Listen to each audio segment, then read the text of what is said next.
El proyecto socialdemócrata, que postulaba la importancia ideológica y la organización social desde los valores, se había encontrado con el libre mercado.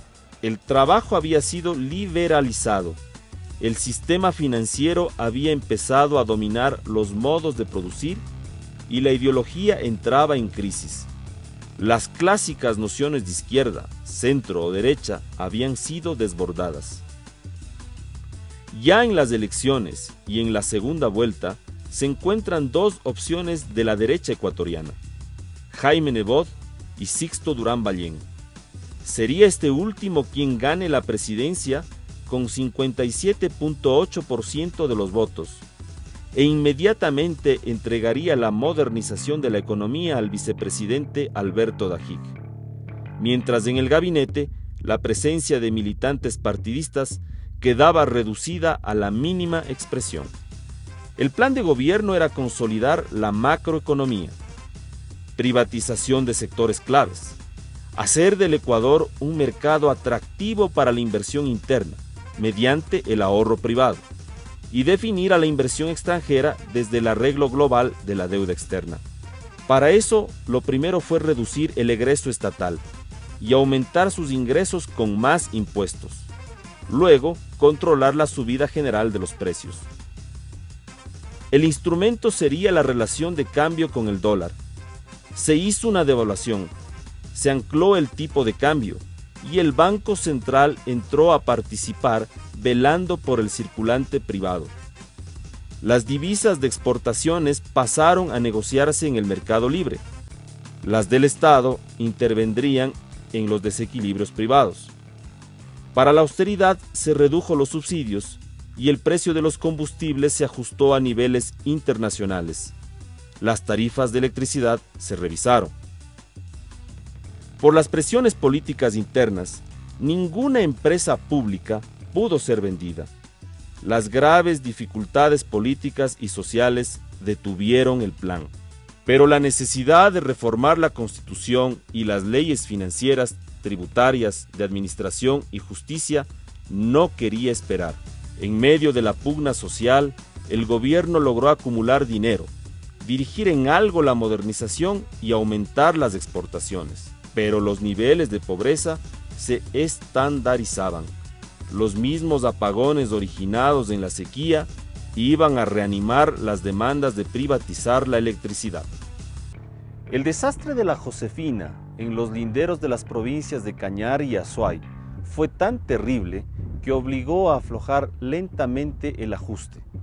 Se había producido el deslave más gigantesco de toda la historia. Se provocaron racionamientos energéticos por 6 meses. Se cambió hasta la hora para ahorrar energía. Las molestias domésticas, pérdidas de negocios, afectación a los hospitales, terminaron afectando seriamente al aparato productivo nacional. A pesar de todo, la inflación descendía. No llegó al 28% en el 94. La apertura al capital extranjero recuperó la reserva internacional a 1.712 millones.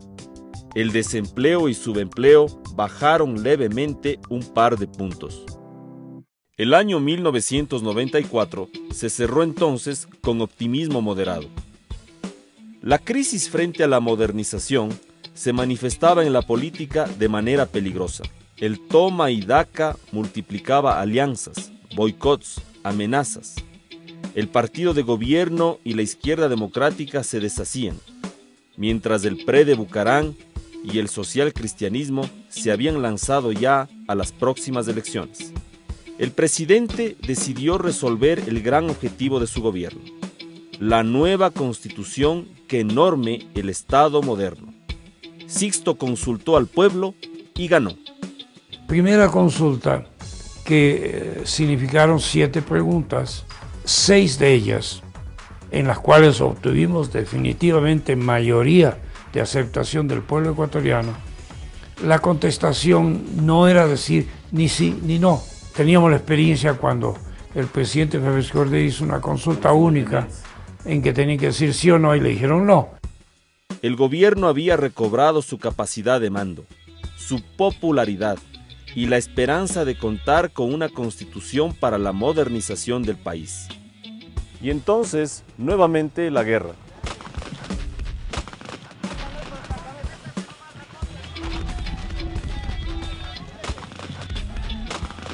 Como acierto dentro del gobierno, indudablemente mis actuaciones, que fueron muchas de tipo personal, en relación al conflicto del 95.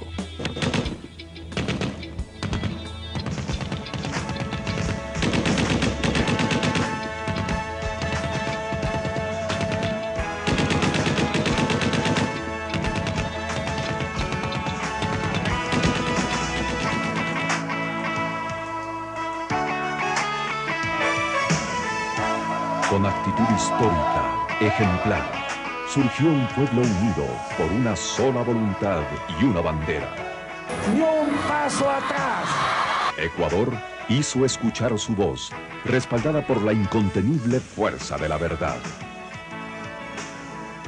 Sin dar un paso atrás, con heroísmo y sacrificio, nuestros hermanos de las Fuerzas Armadas han mantenido la patria intacta. Un nuevo Ecuador, de trabajo, de libertad y dignidad. Un país comprometido con la verdad y la paz. Sixto lideró una campaña de unión nacional y por un instante la patria volvió a tener un solo objetivo. Cuando yo decidí llamar a los garantes y llamarlos como tales, como garantes, no como amigos, yo no consulté a nadie.